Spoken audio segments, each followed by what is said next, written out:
આજે 3 રાજ્યોમાં વિધાનસભાની બેઠકો માટે પેટા ચૂંટણી યોજાઈ છે, જેમાં સૌથી રસપ્રદ જંગ બિહારની બાંકીપુર વિધાનસભાની સીટ પર ખેલાયો છે, જેમાં જન સુરાજ પાર્ટીના સ્થાપક પ્રશાંત કિશોર આ વિધાનસભાની પેટા ચૂંટણી જીતી ચૂક્યા છે। આ બાંકીપુર પર એટલે પેટા ચૂંટણી યોજાઈ હતી કેમ કે રાષ્ટ્રીય અધ્યક્ષ નીતિન નવીનને ભારતીય જનતા પાર્ટી દ્વારા રાજ્યસભામાં મોકલવામાં આવતા આ સીટ ખાલી પડી હતી। તો આવો જાણીએ સમાચાર વિસ્તારથી। નમસ્કાર, જમાવટ સાથે હું છું પાર્થ।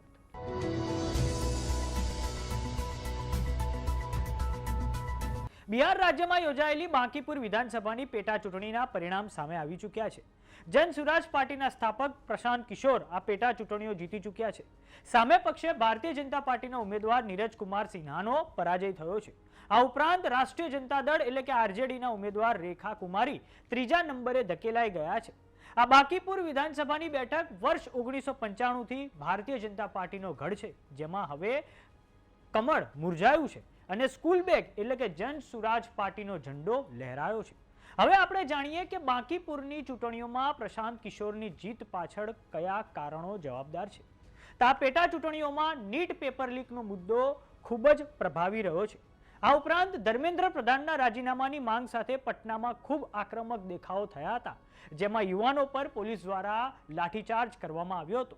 જુલાઈની 26મી તારીખે બિહાર બંધના એલાન પછી સિવાનમાં એક પોલીસ કર્મી AK-47 ચલાવતો હોય તે વિડીયો પણ ખૂબ જ વાયરલ થયો હતો। પ્રશાંત કિશોરે આ ચૂંટણીઓને દ્વિધ્રુવીય બનાવવાનો જે પ્રયાસ કર્યો, જેમાં તેઓ સફળ રહ્યા છે। આપને જણાવી દઈએ કે બિહારમાં થોડાક સમય અગાઉ જેડીયુના નેતા નીતિશ કુમારે મુખ્યમંત્રી પદેથી રાજીનામું આપીને તેમને બીજેપી દ્વારા રાજ્યસભામાં મોકલવામાં આવ્યા છે અને આ પછી ભારતીય જનતા પાર્ટીએ સમ્રાજ ચૌધરીને પોતાના મુખ્યમંત્રી બનાવ્યા છે। આમ બાંકીપુર વિધાનસભાની ચૂંટણીઓ સમ્રાજ ચૌધરીના કાર્યકાળ માટે રેફરેન્ડમ તરીકે જોવામાં આવે છે, જેમાં भारतीय जनता पार्टी हारी चुकी है। सम्राट जी को डरने की जरूरत कल परिणाम आने के बाद है, क्योंकि हम लोगों ने कहा है कि कल का जो चुनाव है वो सम्राट सरकार पर रेफरेंडम है और जिस तरीके से पूरी सम्राट सरकार, उनके विधायक, मंत्री, सांसद, अफसर, पुलिस सब लगे हुए थे।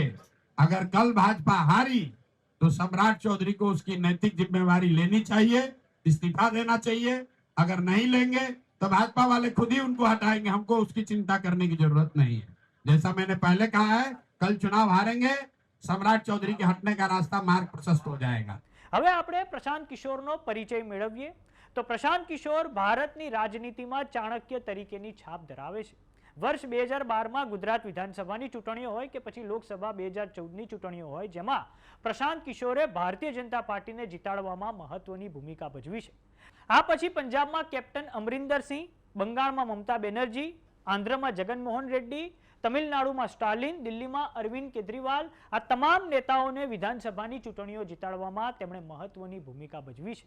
આ પછી પ્રશાંત કિશોર વર્ષ 2022માં સમગ્ર બિહારમાં જન સુરાજ નામની પદયાત્રા કરે છે અને બિહારને ઓળખવાનો પ્રયાસ કરે છે। જો કે વર્ષ 2025ની બિહાર વિધાનસભાની ચૂંટણીઓમાં પ્રશાંત કિશોરની પાર્ટી જેએસપીનો કરુણ રકાસ નીકળી જાય છે, પરંતુ હવે પ્રશાંત કિશોરે ચોક્કસથી બાંકીપુરમાં યોજાયેલી પેટા ચૂંટણીમાં જીત મેળવીને બિહારની રાજનીતિમાં પોતાની જગ્યા સુનિશ્ચિત કરી લીધી છે।